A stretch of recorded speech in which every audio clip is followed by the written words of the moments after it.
မင်္ဂလာပါဂျိုရီဝက်ကရသွားခြင်းနဲ့အကျိုးပေးခြင်းလေးကိုမျှဝေပေးမယ်နော်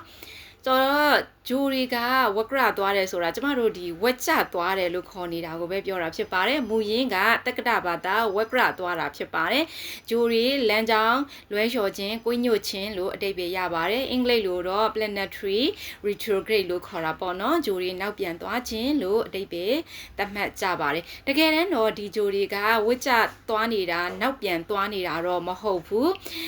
သူ့ရဲ့လမ်းကြောင်းကနေပြီးတော့နည်းနည်းလေးကိုညွတ်ပြီးတော့ကိုပတ်ပြီးသွားနေတာဖြစ်ပါတယ်အဲ့ဒီခါမှာကဘာဂျိုကကြိလိုက်တဲ့အခါမှာတော့ဂျိုရီကနှီးကွေးနေတာမို့လို့နောက်ပြန်သွားနေသလိုနောက်ဖက်ကိုရွေ့နေသလိုမြင်ရပါတယ်ပေါ့နော်ဆိုတော့ဒါကိုပဲဒီလိုနောက်ပြန်သွားတဲ့အခါမှာဝက်ကရသွားတဲ့အခါမှာကဘာပေါ်ကိုတက်ရောက်တဲ့သူ့ရဲ့ကာလာသူ့ရဲ့ energy တွေချိန်သွားတာပေါ့နော်ပြောင်းလဲမှုကိုကျမတို့သုံးသက်ကြတာဖြစ်ပါတယ်ပေါ့နော်ဆိုတော့ဂျိုရီဝက်ကရသွားတဲ့အခါမှာသူတို့ရဲ့စွမ်းအားအပြောင်းလဲတွေရှိတာကြောင့်မလို့သူ့ရဲ့ဂျိုရီရဲ့အကျိုးသက်ရောက်မှုတွေလည်းကဘာကိုတက်ရောက်မှုတွေရှိပါတယ်ဆိုရင်အင်္ဂါဂျိုဝက်ကရသွားတဲ့အခါမှာတော့အင်္ဂါဂျိုဟာ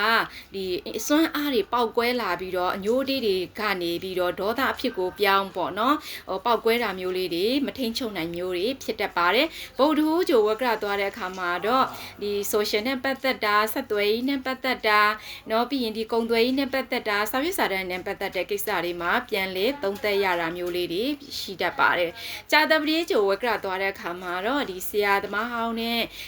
ပြန်တွေ့တာမျိုးတွေအရင်တုန်းကသင်ကြားခဲ့မှုတဲ့ပညာရက်တွေကိုအခုမှပြန်ပြီးအစပြိုးပြီးတော့ပြန်သင်ရတာမျိုးလေးတွေဖြစ်တတ်ပါတယ်တောက်ကြကြိုဝက်ကရသွားတဲ့အခါမှာတော့ဒီ ES တွေနဲ့ပြန်တွေ့ရတာမျိုးတွေငယ်ချစ်ဟောင်းနဲ့ပြန်ဆုံရတာမျိုးတွေပေါ့နော် relationship မှာပြန်ပြီးညှိနှိုင်းရတာမျိုးတွေဖြစ်တတ်ပါတယ်စနေကြိုဝက်ကရသွားတဲ့အခါမှာတော့တမျိုးချကိုလုပ်နေတဲ့အလုပ်တွေမှာနှောင့်နှေးကြံ့ကြာမှုတွေဖြစ်တတ်ပြီးတော့ဒီ plan တွေအတိဆွဲရတာမျိုးတွေရေးချအရေးရှိအတွက်စီမံကိန်းရေးဆွဲရတာမျိုးတွေဖြစ်တတ်ပါတယ်ပေါ့နော်ဆိုရင်တနင်္ဂနွေနဲ့တနင်္လာကကြတော့ဘယ်တော့မှဝက်ကရမသွားပါဘူးသူကတက်ပဲသွားတဲ့ဂျိုးဖြစ်ပါတယ်ပေါ့နော်ဆိုရင်ဂျိုရီဝက်ကရသွားတဲ့အခါမှာဂျိုရီရဲ့စွမ်းအားတယ်မဟုတ်ဘဲနဲ့ဘယ်ရာသီမှာဝက်ကရသွားတာလဲဆိုတဲ့အပေါ်မူတည်ပြီးတော့လေရာသီရဲ့လွှမ်းမိုးမှုတွေလည်းရှိပါတယ်အခုမကြာမီမှာဆိုလို့ရှိရင်တော့ဗုဒ္ဓဟူးဂျိုက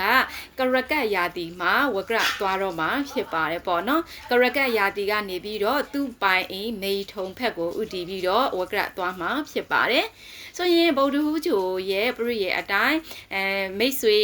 စာရွက်စာတမ်းဆက်သွယ်ရေး social เนาะဒီဉာဏ်ပညာဒါလေးပါနိုင်တယ်လို့ကရကတ်ရာသီရဲ့ပရိရဲ့အတိုင်းချစ်ချင်းမြတ်တာလည်းပါပဲပေါ့เนาะဆိုတော့ချစ်ချင်းမြတ်တာနဲ့ဉာဏ်ပညာကိုပေါင်းစပ်ရမယ့်ကာလဖြစ်ပါတယ်ရှင်